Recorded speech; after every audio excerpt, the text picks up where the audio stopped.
revolucionarios aristócratas rusos que organizaron el levantamiento militar en San Petersburgo contra el poder absoluto del emperador.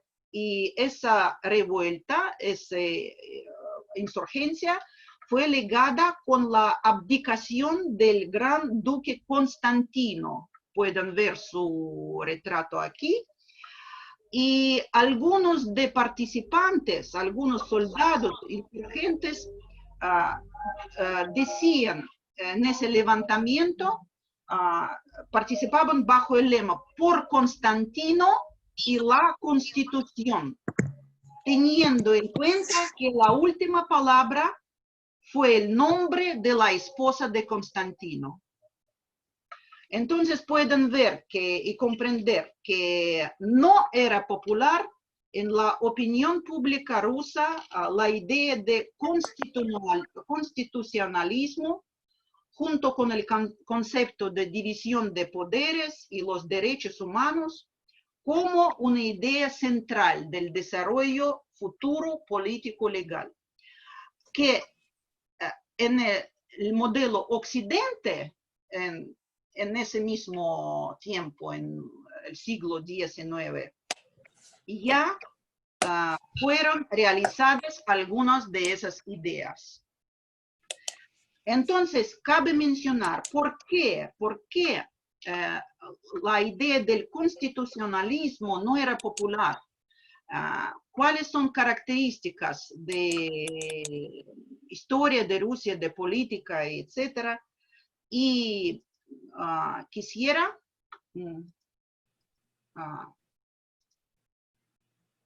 volver y prestar a ustedes, primero, que el Estado siempre estaba en el centro de todo el sistema político legal de Rusia. Se puede explicar ese fenómeno no solo con las razones objetivas del clima, el territorio, sino también con las razones sociales. La necesidad del trabajo colectivo, la existencia de la comunidad campesina como el núcleo administrativo y fiscal principal hasta el siglo XX. Pueden comprender que por eso el Estado estaba en el centro. Segundo, el monarca, el zar en ruso, concentraba en sus manos el poder en su plenitud, el poder judicial, el administrativo, el militar. Y se reconocía como ubicado fuera de la ley, con su poder siendo de derecho divino. Entonces, poder supremo se considera divino. Además, hay que señalar la influencia del derecho bizantino en el derecho ruso. Y existía, por eso, el fenómeno de así llamado sinfonía de poderes, bajo la cual se desarrollaba la unión de larga duración y bastante estable entre los poderes laicos y la Iglesia ortodoxa. 4. En su desarrollo, Rusia ha pasado 4 periodos principales: el feudal, el capitalista, el socialista y ahora el capitalismo moderno. El primer periodo, el feudal, duró más que los otros. Duró más de 13 siglos, teniendo la influencia más fuerte en el desarrollo. Las costumbres, las tradiciones del periodo feudal se pueden observar en la política moderna, en el derecho, la economía, cultura, hasta hoy día. Desde entonces, el principio de jerarquía como característica central del feudalismo es inherente al panorama político legal ruso. Otra cosa, Durante el siglo XVIII, el primer emperador ruso, Pedro el Grande, quería llevar a Rusia por el camino europeo, pero lo hace por fuerza. Entonces, él quería buscar la identidad rusa como identidad europea, pero lo hacía por fuerza. Entonces, la experiencia de modernización europea fue realizada por fuerza. Y así se formaba el rechazo mental de la reformación por la vía europea. Al mismo tiempo se formaba la idea sobre la posibilidad de los cambios, pero de parte del poder central, del mismo emperador. Entonces, las reformas pueden ser llevados solamente por el poder central. Otra cosa, la nueva clase capitalista crecía al amparo del emperador, que controlaba todos los ámbitos de la administración. Por eso la burguesía rusa fue una fuerza contrarrevolucionaria. Y por eso la primera revolución burguesa de 1905 se fracasó totalmente. Ustedes pueden ver el dibujo de fusilamiento de los mítines populares, y Rusia sigue siendo monarquía absoluta hasta el siglo XX. Entonces, para realizar tarea de modernización, surgió la fuerza política absolutamente nueva. No era burguesía.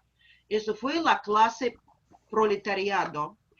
Y necesitaron la fuerza que pudiera representar los intereses comunes.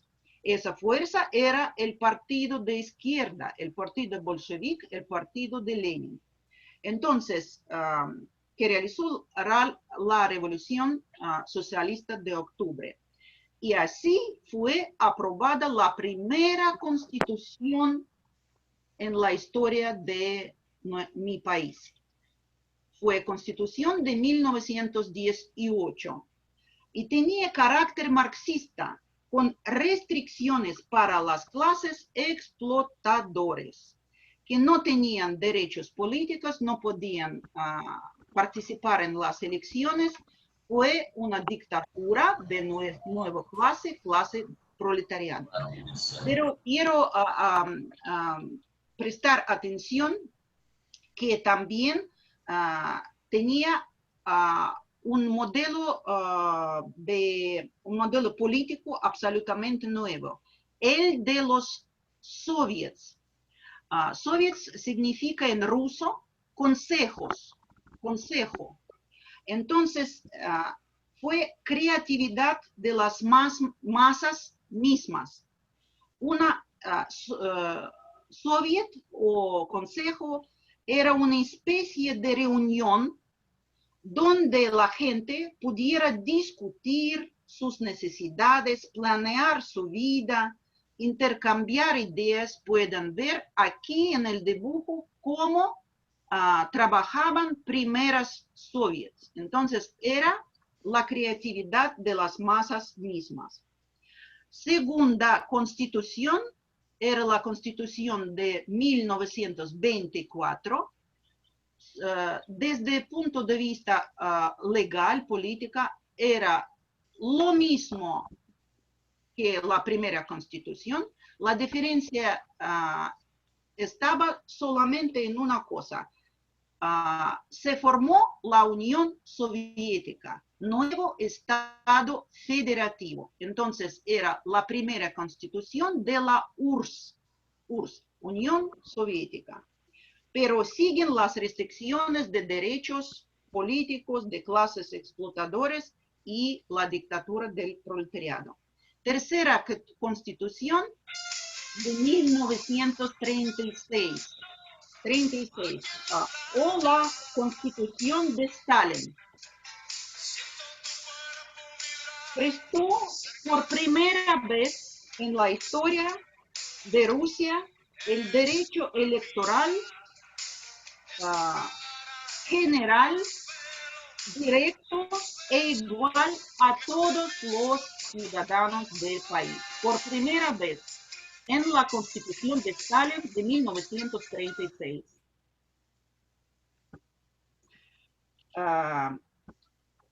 Y la última constitución del periodo soviético era la constitución de 1977, constitución de Brezhnev, y como se dice, era la constitución de socialismo vencedor. Entonces, eran 4 constituciones de nuestra historia, todas eran del periodo soviético.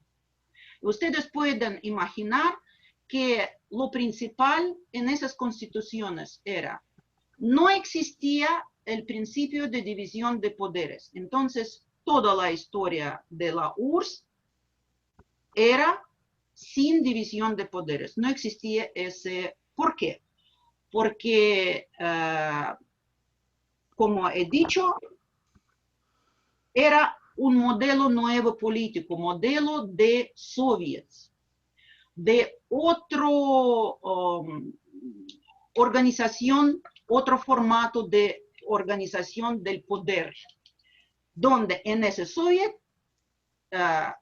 existía y el poder legislativo y el poder ejecutivo al mismo tiempo. Por eso no existía el principio de división de poderes. Y llegamos a Constitución actual de 1993, que era la quinta constitución en nuestra historia, y fue aprobada por el referéndum en 1993. Pueden ver las cifras de votación en ese referendo, y primer presidente de Rusia, Yeltsin. Y esa constitución, estructura de esa constitución pueden ver aquí. Tiene el preámbulo y 137 artículos que se distribuyen por 9 capítulos, cuyos nombres pueden ver en la diapositiva.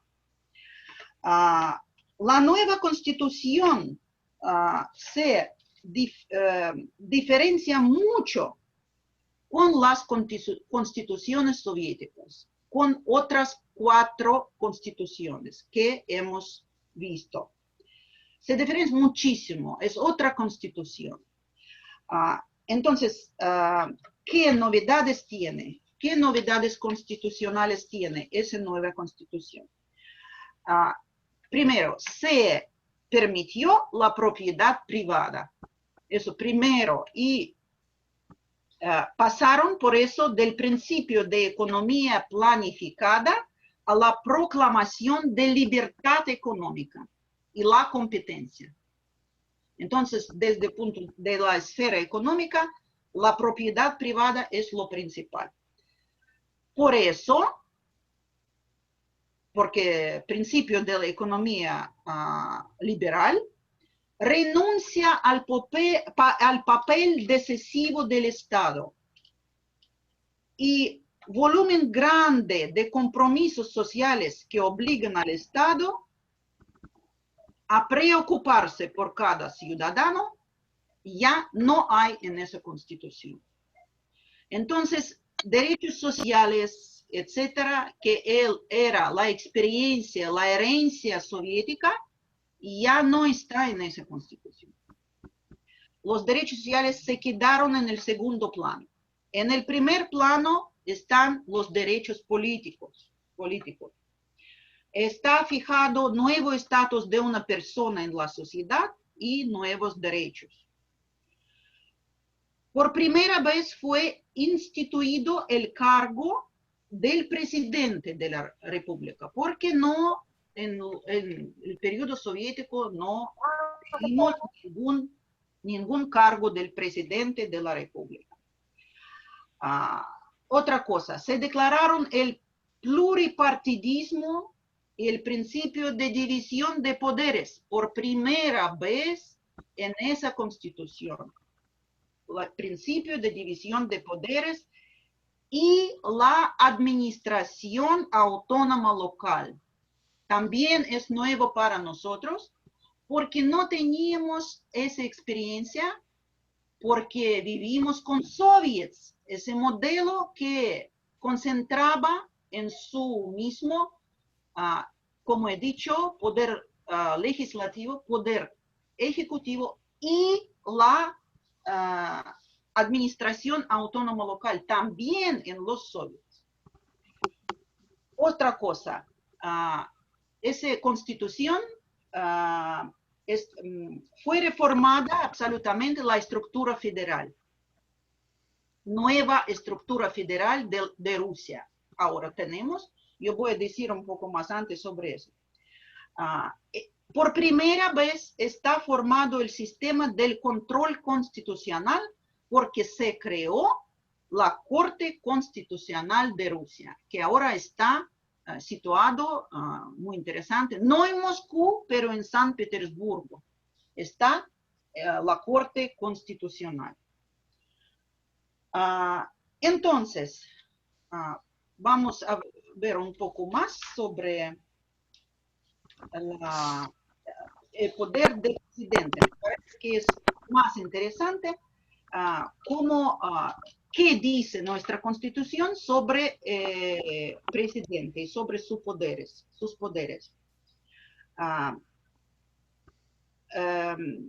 De acuerdo con la Constitución, el presidente no pertenece a ningún brazo de poder. No pertenece a ningún brazo de poder. Ni a legislativo, ni ejecutivo, ni judicial. ¿Quién es? Es el jefe del Estado. Es el jefe del Estado. Está escrito en artículo. El presidente es jefe de Estado. Él tiene muchos poderes. Es el garante de la Constitución. Determina los principales lineamientos de la política interior y exterior. Él, según la Constitución, determina los principales lineamientos de la política como interior, tal exterior. Entonces, esos poderes, dicen dictador Putin, etcétera, pero está escrito en la Constitución que él es quien determina nuestra política interna y externa. Tiene el derecho de presidir las reuniones del gobierno. Entonces, él participa en poder ejecutivo. Puede destituir el gobierno. Todo está escrito en la Constitución. Es responsable de la seguridad del Estado. Forma y encabeza el Consejo de Seguridad. Y es el capitán general de Fuerzas Armadas. Eso, yo he dicho, no todos sus poderes, mínimos, ¿no? Porque no tenemos mucho tiempo para eso. Entonces, él está por encima de todos los poderes del Estado, según la Constitución. Él está encima de todos los poderes del Estado. Por eso, algunos juristas, algunos expertos empezaron a decir que en Rusia, en ese modelo de esta Constitución, existe una forma especial de poder. El poder presidencial. Algunos dicen que sí hay poder especial, otros dicen que no, pero en la Constitución no existe ese término. Es la ciencia de derecho constitucional que discuta ese problema. Ese factor requiere una decisión fundamental. O es necesario fijar en la Constitución la existencia independiente del poder presidencial como una forma aparte, o determinar concretamente la posición del presidente en el sistema de 3 brazos existentes. Entonces, ahora tenemos solamente eso, que él es el jefe del Estado, nada más. Entonces, ¿qué vamos a decir?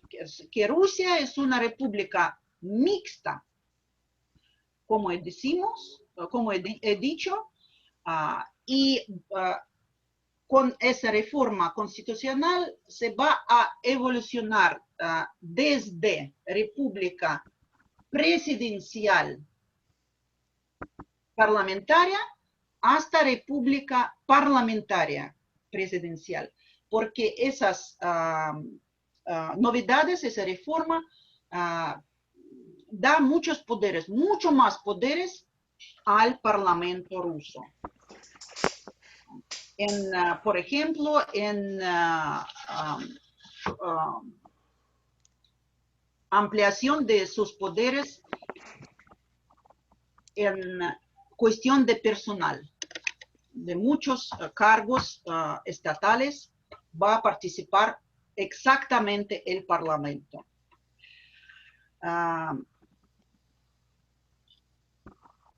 ¿Qué más? Quería decir algunas cosas sobre Federación Rusa, porque es muy específica nuestro sistema de federación. También Federación Rusa podemos decir que es mixta también, como y la República. ¿Por qué? Porque tiene el criterio y nacional y territorial en su formación. Ahora tenemos 85 sujetos de federación, 85 sujetos. Entre ellos, 21 son repúblicas. Aquí en la diapositiva, las repúblicas son verdes. Pueden ver qué diferencian de tamaño son repúblicas. Grande República Yakutia en Siberia, ¿sí? Ese, y la República en Cáucaso, que se llama Osetia, sus tamaños se diferencian 400 veces. 400 veces. Entonces, 85 sujetos, que es el mayor número de sujetos de la federación en el mundo. Es mayor número. Y tenemos repúblicas, tenemos 3 ciudades federales, que son Moscú, capital, San Petersburgo y la ciudad de Sebastopol en Crimea. 3 ciudades federales. También hay provincias, regiones, una región autónoma que se llama Judía. Ustedes pueden ver ese azul. Judía, autonomía de judíos. Comunidades autónomas, y etcétera, etcétera. 6 diferentes nombres de sujetos. Entonces, repúblicas tienen sus constituciones, los otros sujetos tienen los estatutos. Repúblicas tienen constituciones, todos otros tienen sus estatutos. En las repúblicas, además del ruso, existen sus propias lenguas estatales, porque las repúblicas fueron formadas por el criterio nacional. Todas esas verdes repúblicas tienen su nombre un etnio. Y pueden ver aquí diferentes repúblicas. Mira que tenemos en el sur Chechnya, tenemos en el norte en Siberia, Yakutia, tenemos en el norte cerca de Finlandia, Karelia, tenemos Tatarstán en Volga, tenemos Buriatia en lago Baikal, que es una república budista. Entonces pueden ver que son muy diferentes de religión, de tradición, de geografía, del clima, muy diferentes. En tamaños también como en población, porque Moscú como sujeto independiente tiene 15 millones de habitantes. Y algunas comunidades tienen 10 y 9.000 habitantes. Son diferentes. Algunas son regiones donantes y otras son subsidiados. Entonces, tales desequilibrios no los conocen ninguna federación europea o latinoamericana. Justamente por eso muchos juristas de derecho constitucional consideran el modelo ruso federativo actual como asimétrico, porque la diferencia es muy grande. Un poco sobre poder legislativo.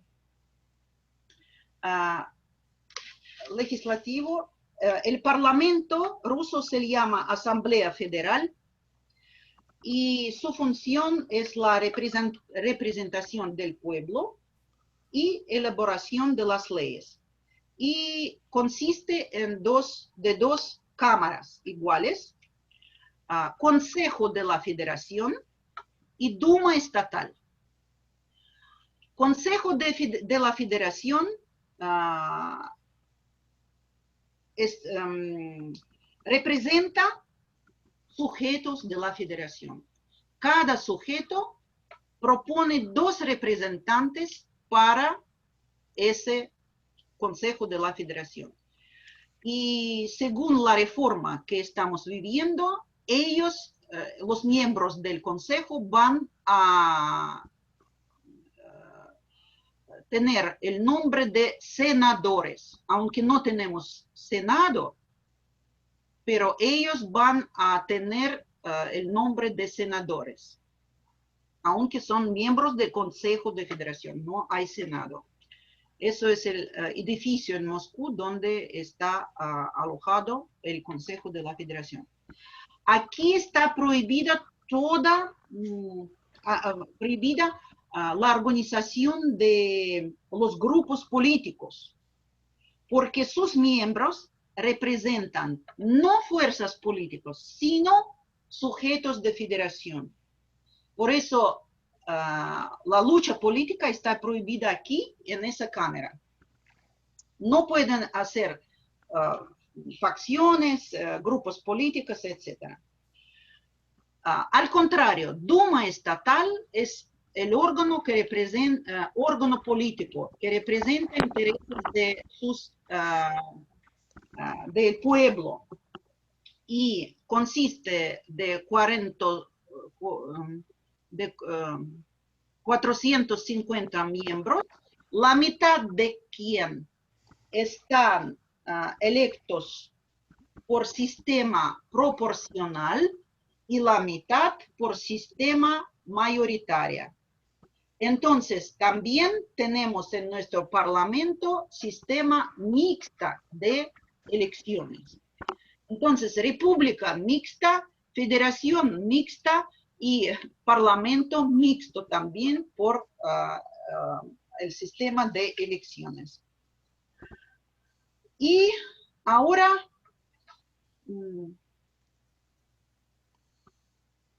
quería decir sobre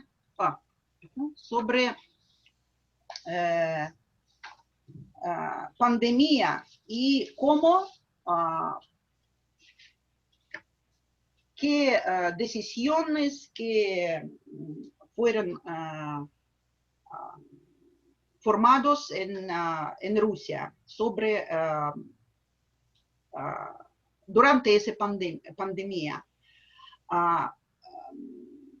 Antes que todo, pueden leer nuestro artículo 55 de la Constitución, que presta a los poderes estatales la posibilidad de introducir restricciones a través de nuevas leyes federales si hay algunos peligros a la salud, a los intereses legítimos de los demás, a la defensa del país y a la seguridad del Estado.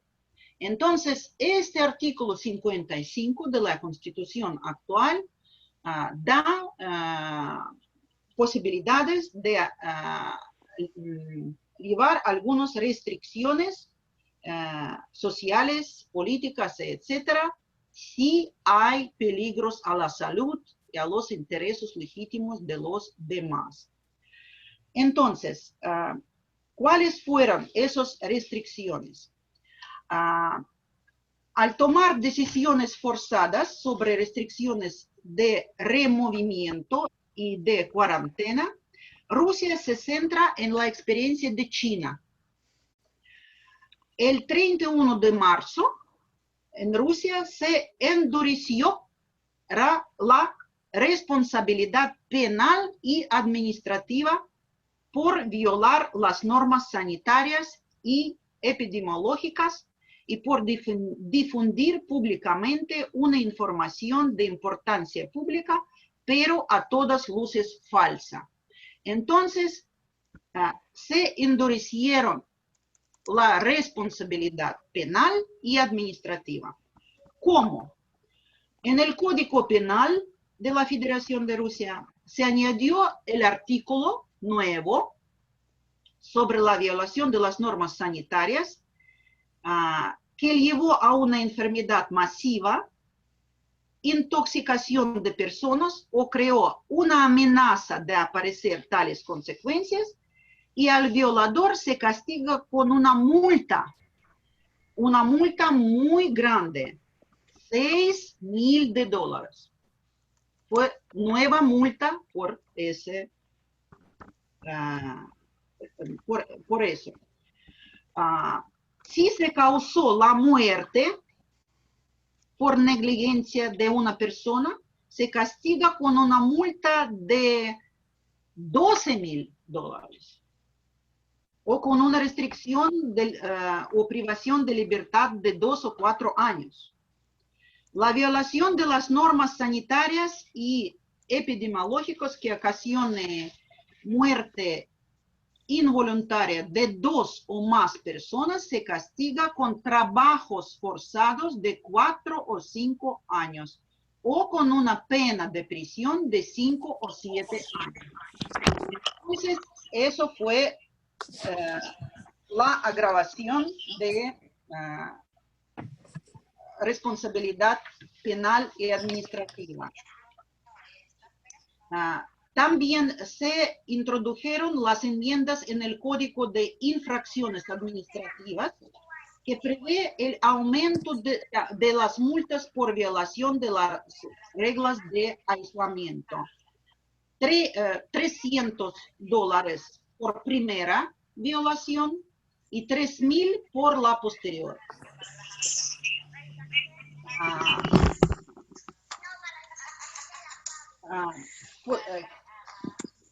Los efectos de coronavirus pueden dividirse en los a corto y largo plazo.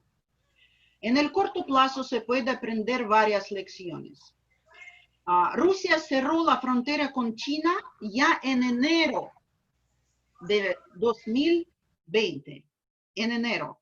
Esas medidas dieron un buen resultado. No hubo casos de COVID en el país durante un mes.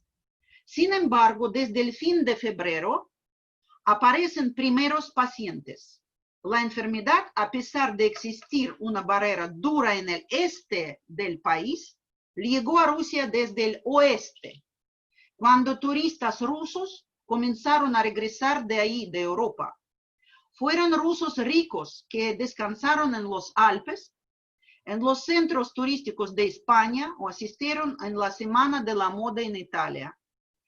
Su responsabilidad social era tan baja que al regresar de los países europeos ya contagiados de coronavirus, no se aislaron, sino continuaron llevando una vida activa saliendo a todas las partes. Y como resultado, el aumento diario de contagiados era más de 1,000 personas diariamente, que llevó en general 500,000 enfermos en general y cerca de 8,000 muertos en general en Rusia. 8,000 muertos. En cuanto a los efectos a largo plazo, aquí se puede mencionar las restricciones en el mercado laboral, la disminución de los ingresos y las preocupaciones sobre el desempleo futuro. Entonces, las consecuencias de COVID, de coronavirus en Rusia a largo plazo, lo principal, problemas sociales. Y por eso, el 25 de marzo, el presidente Putin hizo un discurso televisado de emergencia dirigiéndose a la nación. Todo su discurso fue dedicado a lo social. Los expertos en economía señalan que las medidas anunciadas por Putin son extremadamente raras para Rusia, ya que los problemas económicos nacionales por primera vez se resuelven a expensas de los contribuyentes ricos y no de los ciudadanos pobres. El presidente dijo que todas las prestaciones y subsidios sociales se renovarán automáticamente durante 6 meses y los ciudadanos no tendrán que prestar documentos justificativos para tener esos subsidios durante 6 meses. Entonces, las familias con niños durante ese periodo, a partir de abril, recibirán alrededor de $65 mensual por cada niño hasta la edad de 3 años. Además, Putin propuso introducir una moratoria semestral para la quiebra de las empresas y ordenó reducir las primas de seguro de 30% a 15% para las empresas pequeñas y medianas. Y lo principal, la medida más importante es el aumento de 2% al 15% de los impuestos sobre los ingresos bancarios que algunos rusos sacan del país y transfieren en los paraísos fiscales. Entonces, aumentaron de 2% a 15% los impuestos para esos ingresos. Se introdujo también un nuevo impuesto interno sobre los ingresos bancarios. Los ciudadanos cuyos ingresos por depósitos bancarios superan 1 millón de rublos, eso es más de $15,000, tendrán que pagar el 13%.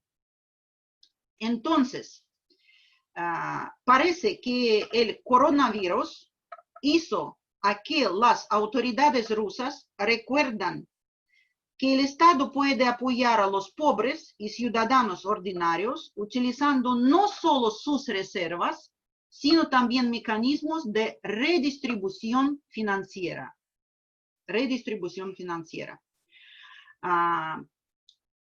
Y ayer, el mismo ayer por la noche, teníamos otra entrevista, otro discurso televisado de Putin, donde él profundizó esas medidas sociales y prestó el Plan Nacional de Recuperación Económica. Entonces, 28 millones de niños van a recibir subsidios y más de 2 millones de ciudadanos también van a recibir la ayuda financiera.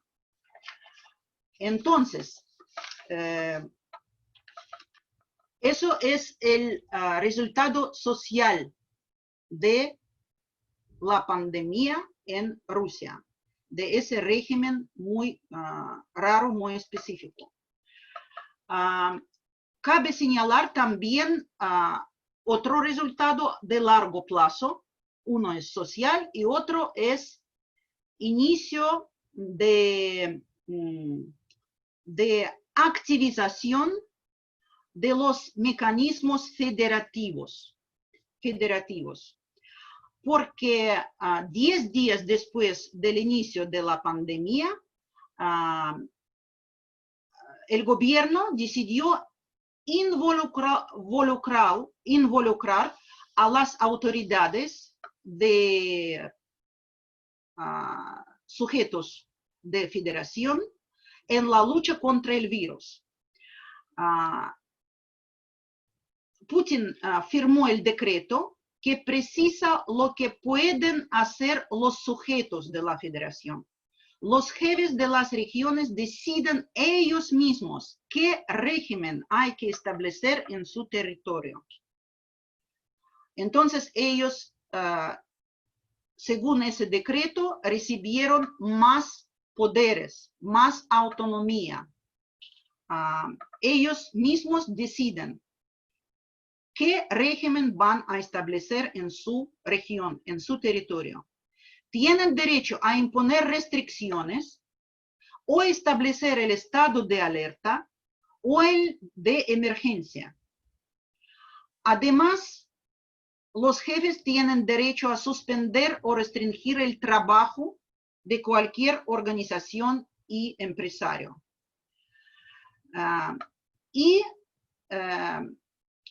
Se les permite determinar cómo va a funcionar el transporte en su unidad federativa.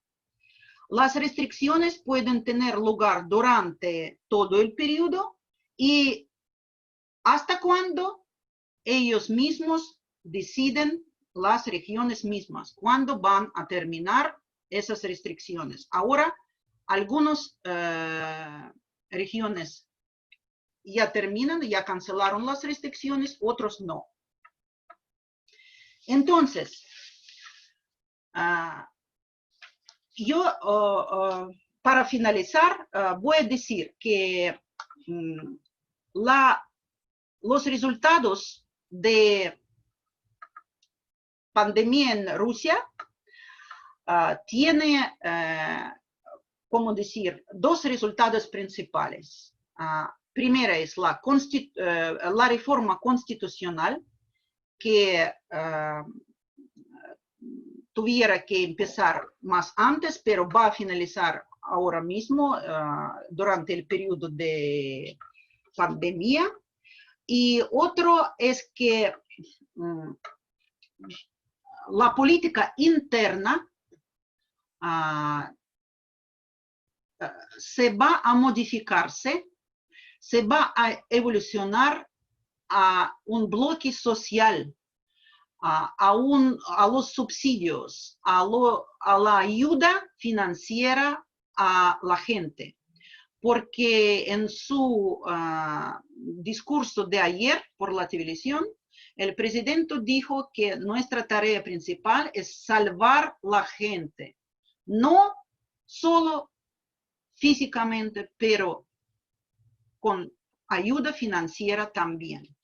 Si tal política económica de Putin y del nuevo gobierno. El nuevo gobierno tenemos desde enero también. Continúa y es eficaz, incluso en la lucha contra la pandemia. Y la reforma constitucional se finalizó también.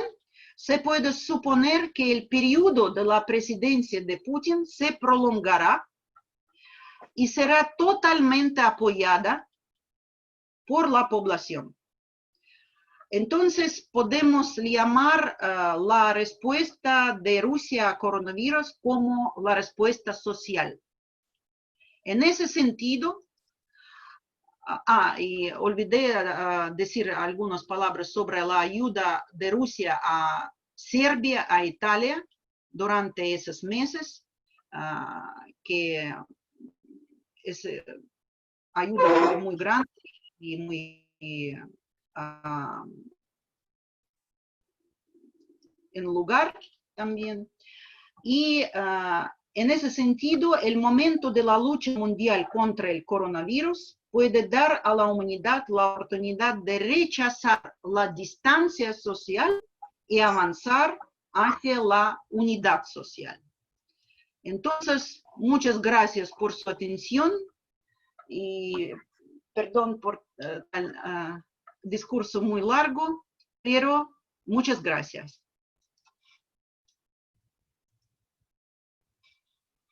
Bueno, le damos, espero que me escuchen un poquito, le damos las gracias por tan enjundiosa, extraordinaria exposición a la doctora Mariana Abramova. Y bueno, abrimos el espacio para las preguntas que a bien tengan los participantes. Así que por favor esperamos sus preguntas, que pueden hacerlas directamente de viva voz o pueden enviar.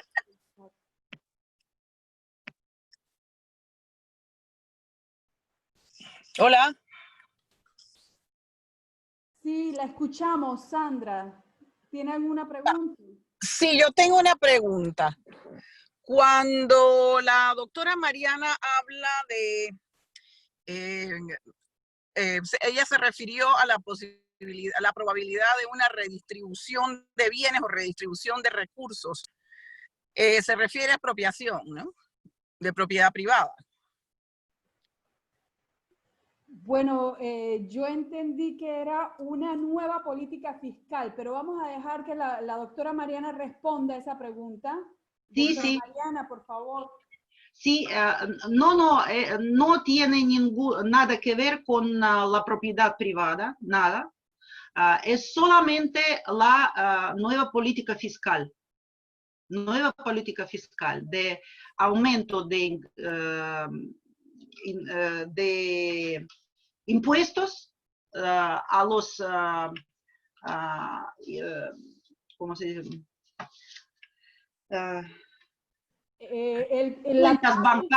Cuentas bancarias y disminución de, ¿cómo se dice?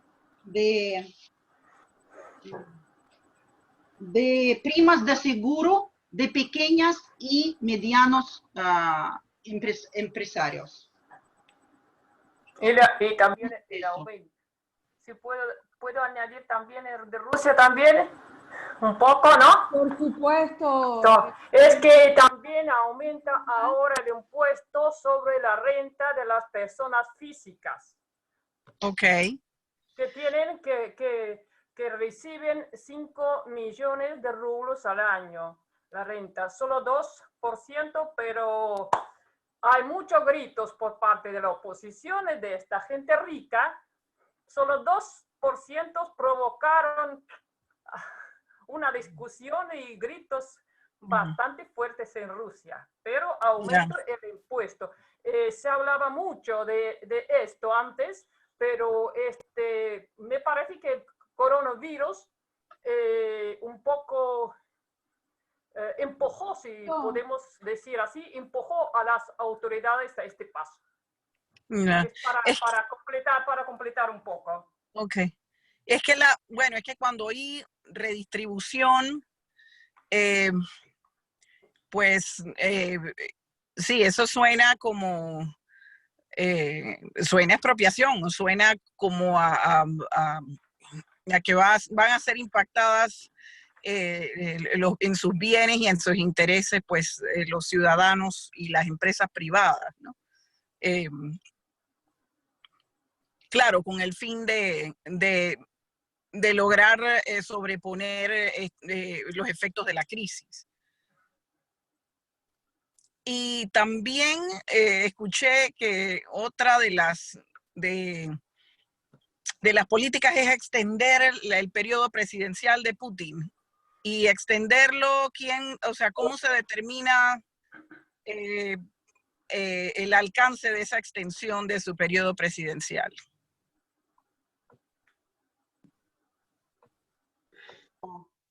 Sobre esa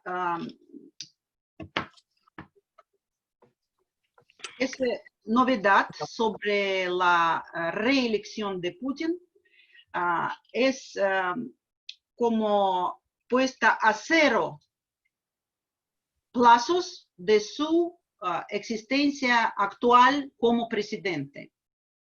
Porque dice que novedades significa nueva constitución, y con esa nueva constitución vamos a hacer nuevas elecciones, por eso como va a iniciar como cero. Ok. O sea, por eso puede poner su candidatura en otras elecciones de 24. Ok, claro. Ok, muchas gracias. Aquí tenemos una pregunta. El señor Cristian Silvera, el participante Cristian Silvera pregunta, supongo que a Mariana.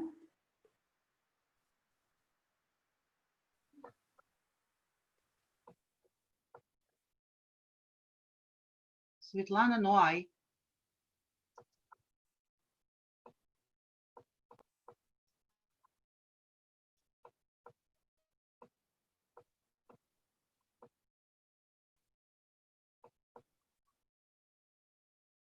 No se oye. No se oye. Hay una pregunta, perdonen, que yo estoy viendo acá en el chat que le pide explicar cómo es el poder judicial en Rusia.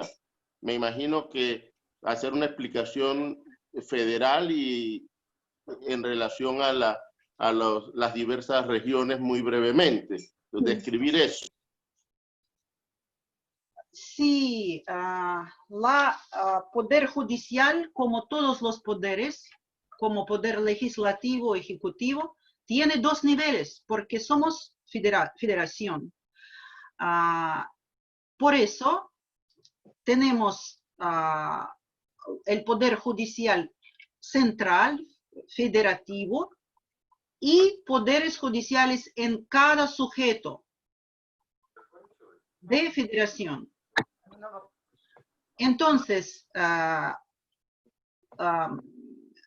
tenemos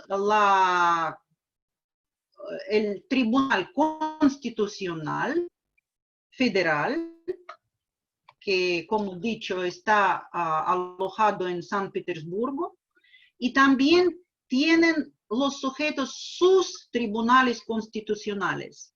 Todos tienen derecho a tener su propio Corte Constitucional. Entonces, pueden ser 85, pero en realidad hay solamente 16 cortes constitucionales en sujetos. ¿Por qué? Yo siempre he preguntado a mis estudiantes rusos, ¿por qué? Solamente 16.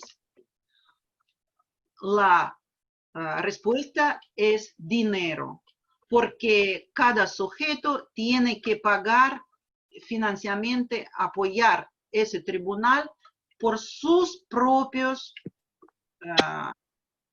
propio financiamiento. Y no cada sujeto de federación tiene ese dinero para prestar y otorgar otro tribunal. Entonces, solamente 16. Eso es tribunal constitucional. Tribunal de jurisdicción se llama jurisdicción común. Entonces, penal, familiar, administrativo, todo está en conjunto en el sistema de tribunales de jurisdicción común, se llama. Y existe el Tribunal Supremo, la Corte Suprema, no sé cómo decir mejor, Corte o Tribunal Supremo, y después tribunales supremos de sujetos. Entonces 85 tienen sus cortes de esos tipos, sus propios, en cada sujeto. Constitucional no, esos sí, tienen 85. Después, nivel de barrios, barrios municipales, ciudadanos, de ciudades, etc. Ese nivel es más trabajoso, ¿sí? Se puede decir en español. Más la parte grande, mayor de todos los asuntos se resuelven en este nivel. 95% de todos asuntos realizan aquí, deciden aquí, en ese nivel de barrios, municipales, etcétera, etcétera. Y nivel más bajo es nivel de jueces de paz, se llama. Fueron organizados solamente en el año 1998 para ayudar a ese nivel de barrios, de municipales, ciudadanos. Porque el aumento, el volumen de casos allá, no se puede trabajar muy bien. Por eso formaron ese nivel de jueces de paz. Y tercera sistema es, ¿cómo se llama? Las cortes económicas. En ruso se llama arbitraje. Cortes económicos. Y que resuelvan los disputas solamente sobre negocios, solamente. Y ese sistema está organizada en nivel de sujetos. Entonces, cada sujeto tiene su tribunal de arbitraje, como se dicen, o tribunal económico, en ruso arbitraje, y otro nivel de regiones, ¿sí? Porque están unidos algunos sujetos, conjunto, tienen su propio tribunal. Entonces, tribunales cortes constitucionales de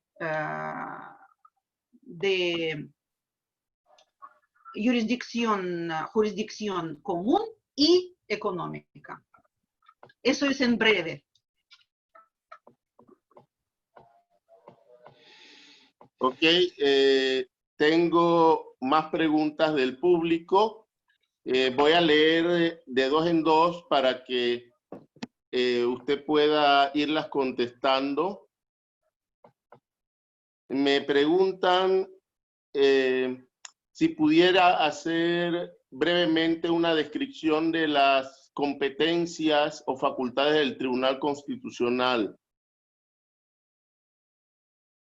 Perdón, competencia. Me preguntan si pudiera hacer una descripción de las competencias o facultades del Tribunal Constitucional muy concisamente.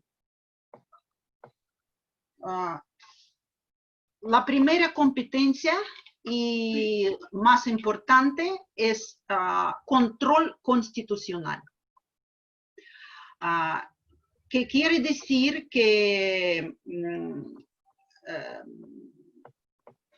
quiere decir que el Corte Constitucional revisa las leyes federales, si decimos sobre Corte Constitucional Federal, que está situado en San Petersburgo. Entonces, si las leyes federales no contradigan a la Constitución Federal. Eso es su competencia principal. Ahora la reforma constitucional va a aumentar sus competencias. Yo no puedo decir exactamente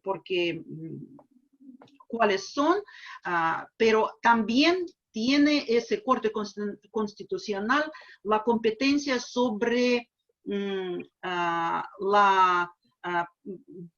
el proceso de denuncia del presidente de su cargo.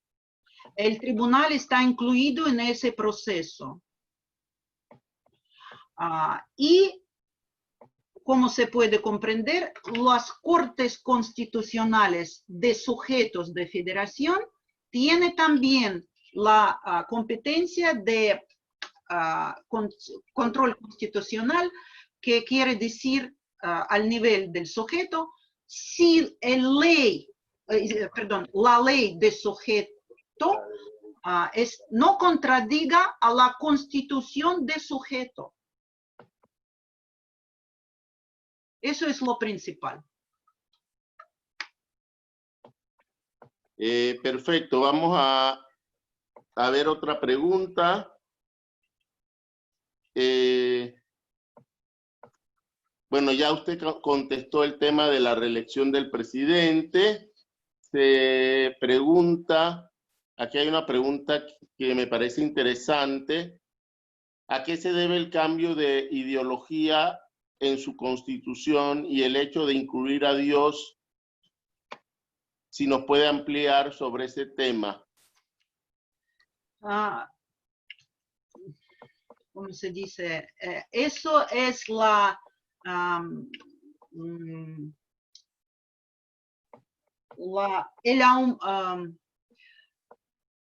el papel que es aumentada de la Iglesia Ortodoxa en la sociedad, en el desarrollo de la sociedad de Rusia de hoy. La presencia de la Iglesia está aumentando mucho en la situación de hoy. Mucha gente, incluso los jóvenes, están apoyando a la Iglesia, practican la Iglesia ortodoxa principalmente. En las repúblicas musulmanas, Islam. Por eso, en nuestro país, que es tan diferente del punto de vista de la región, porque hay regiones musulmanas completamente, hay regiones en Rusia central ortodoxas, hay hasta, como he dicho, en la República de Buriatia, cerca del lago Baikal, que es budista. Hay judíos, muchos judíos. Entonces no podemos elegir alguna religión. Por eso han puesto Dios, que reúne a todos los creyentes. Es también la norma que discutan mucho la oposición liberal, la gente que ateos, etcétera. ¿Por qué tenemos que tener en nuestra constitución el nombre de Dios? Pero vamos a ver si van a apoyar esa novedad durante la votación popular que vamos a tener desde mañana.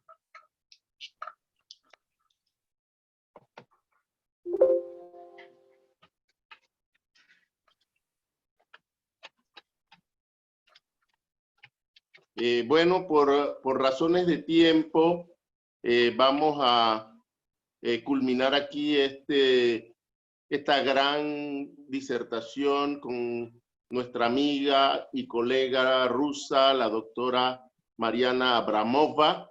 El Instituto Iberoamericano de Derecho Constitucional, sección Panamá, se enorgullece de traerle al público panameño y latinoamericano expositores de más de 10.000 kilómetros, pero tan cercanos en su afecto y en el cariño que sienten por Latinoamérica.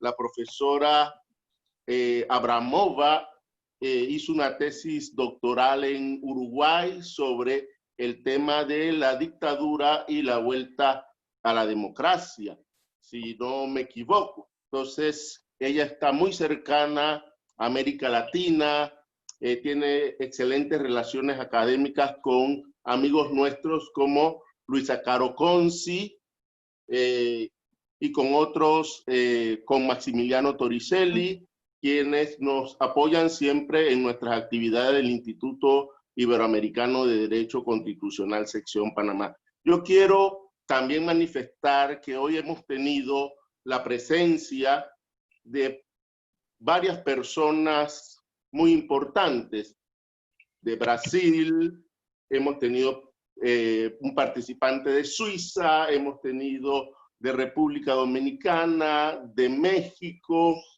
y bueno, y de varios países de Latinoamérica, de Colombia también. De Argentina. El doctor David Mendieta. También de la propia Rusia, latinoamericanos que estudian allá han participado, y eso para nosotros nos orgullece mucho. Bueno, que sin más, quiero agradecer a la doctora y a todos ustedes porque hemos compartido conocimientos y hemos entendido mucho mejor esa milenaria cultura rusa tan importante en la historia mundial. Muchas gracias a todos y esperamos que la doctora Abramova esté siempre con nosotros apoyando estas actividades. Le paso la palabra a la doctora Abramova para que dé algunas palabras si quiere despedirse. Así que adelante, doctora. Sí, muchísimas gracias a todos ustedes por su interés a mi país, por su amable invitación, por su excelente, cómo ustedes participaban y hacer preguntas tan interesantes. Estoy muy agradecida a doctor Sebastián y a Svetlana para ayudarme para organizar este encuentro, y espero que es solamente un primer paso en la cooperación latinoamericana rusa. Estamos muy dispuestos, tengo amigos aquí, colegas que están muy interesados en la cooperación con ustedes, con América Latina, con América Central, y espero que vamos a continuar. Muchas gracias para todos. Gracias a todos, excelente, doctora. Muchas gracias. Gracias, hasta luego. Sebastián. Culminamos la reunión. Gracias a todos. Gracias. Gracias.